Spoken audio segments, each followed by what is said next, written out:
Meus amados irmãos em Jesus Cristo, nós que hoje nos encontramos na Igreja Matriz, na nossa paróquia de São Pedro Apóstolo, Jesus está passando à beira do mar da Galileia. Isso dá a impressão de que Jesus é um grande missionário. Toda vez que o evangelista Marcos fala de Jesus, ele está a caminho. Nunca no Evangelho de São Marcos nós encontramos Jesus parado, estático. Sempre no decorrer do Evangelho inteiro, São Marcos coloca Jesus caminhando. E é no caminho da vida de Jesus que acontece tudo. Tudo. E o começo de sua missão, de sua vida pública, se dá enquanto ele está passando à beira do mar da Galileia e ele vê dois homens, ou melhor, dois irmãos, Simão e André, que estavam trabalhando. Eles eram pescadores, eles estavam pescando. Jesus viu eles e disse assim: olha, me sigam e eu farei de vocês pescadores de homens. Mais à frente, Jesus viu outros dois, também estavam trabalhando. Eles estavam consertando as redes do Pai. Também deixaram tudo e seguiram Jesus. O que é que o evangelista São Marcos está nos querendo dizer com isso? Primeiro, de que nós precisamos imitar Jesus enquanto missionários. É somente a pessoa que se desinstala, que se move, é que pode ver aonde nosso Senhor está passando. Santo Agostinho tinha uma expressão assim: eu tenho medo do Cristo que passa. Ou seja, ele pode passar e eu não ver, eu não me dar conta. Então Jesus está passando no Evangelho e as pessoas notam que ele está passando. São Pedro e Santo André notam que Jesus está passando. Já pensou? Esse é o risco que nós corremos. Ele pode estar passando e nós ainda procurando. Aonde ele está? E ele já está aqui passando e nos chamando. Segundo aprendizado que esse evangelho quer nos dizer: Jesus não chama desocupados. Essa história de dizer assim: não vou servir a Deus porque eu já tenho muita coisa para fazer. Ele não vai esperar você se desocupar de tudo para ele te chamar para fazer as coisas.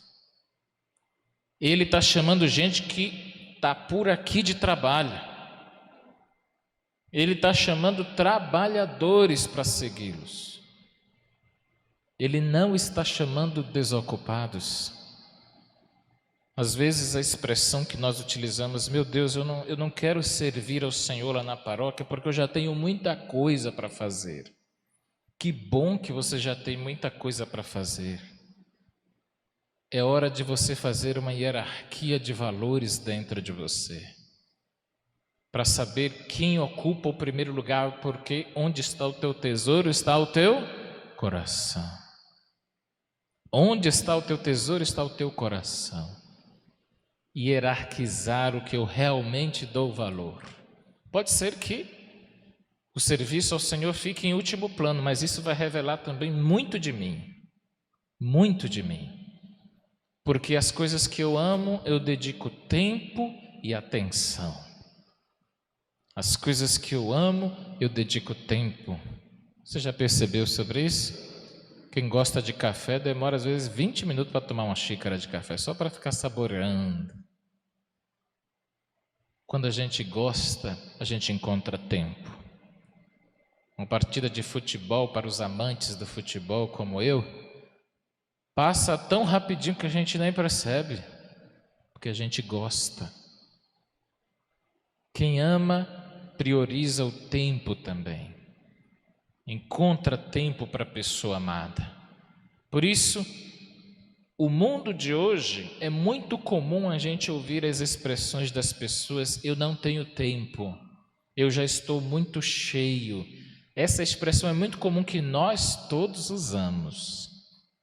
São Pedro e Santo André também poderiam ter dito isso a Jesus. porque eles estavam exercendo a função deles quando o nosso Senhor os chamou. Tiago e João, que eram 2 irmãos, estavam ajudando o pai deles, Zebedeu. Eles poderiam muito bem: Jesus, passa outra hora que agora eu estou ocupado. Eu tenho coisa mais importante para fazer. E Jesus os chamou no meio de suas ocupações. Isso é que é incrível. Jesus os chama como se os estivesse desafiando eles e desafiando a nós. Quando um jovem é chamado à vida sacerdotal, ainda na sua tenra idade, ele está com muitos outros projetos de vida para fazer. Ele não chama quando as possibilidades estão esgotadas. Ele chama quando as possibilidades são múltiplas, para saber que tipo de valores aquele jovem, aquela jovem tem dentro de si.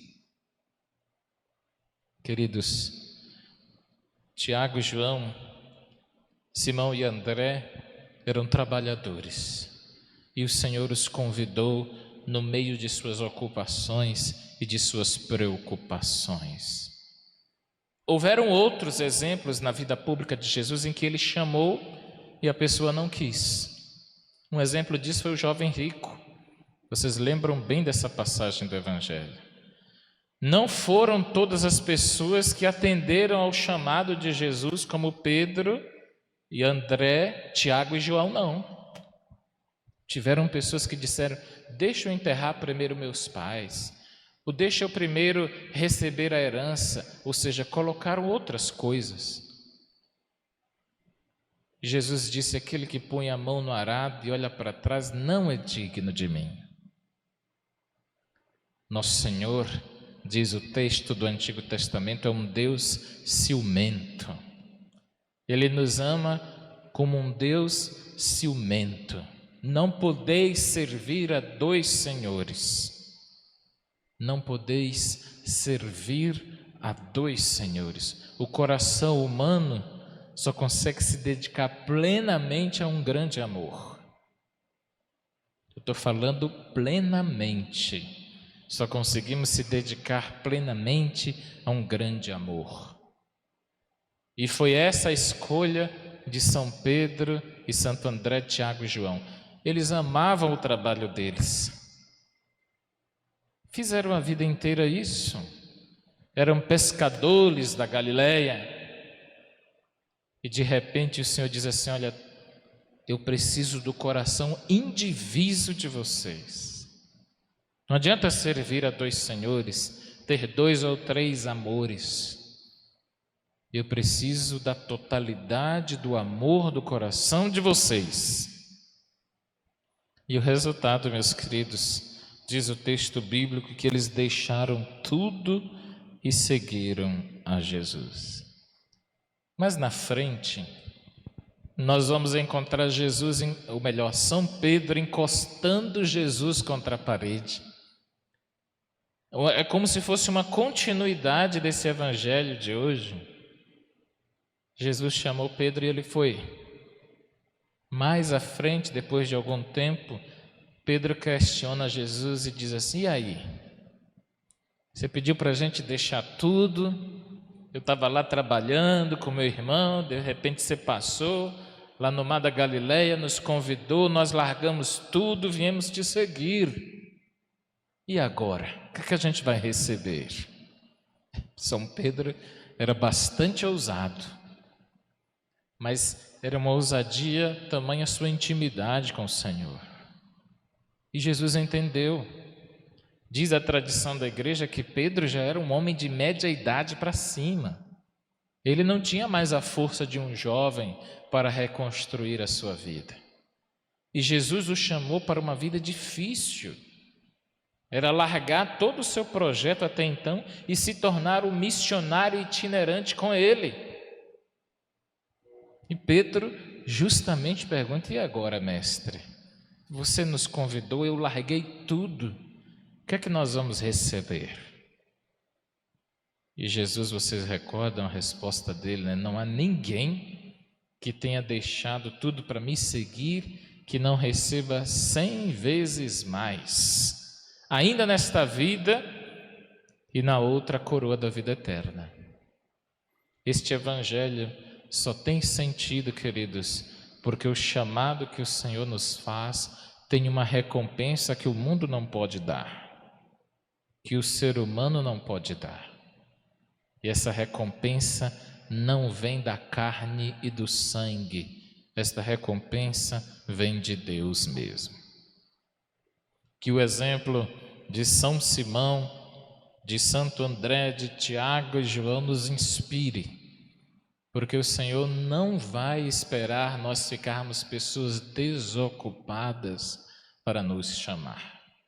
Ele está nos chamando hoje, no meio de todas as nossas ocupações e preocupações. Ele está nos chamando hoje a termos um coração indiviso e totalmente doado a Ele.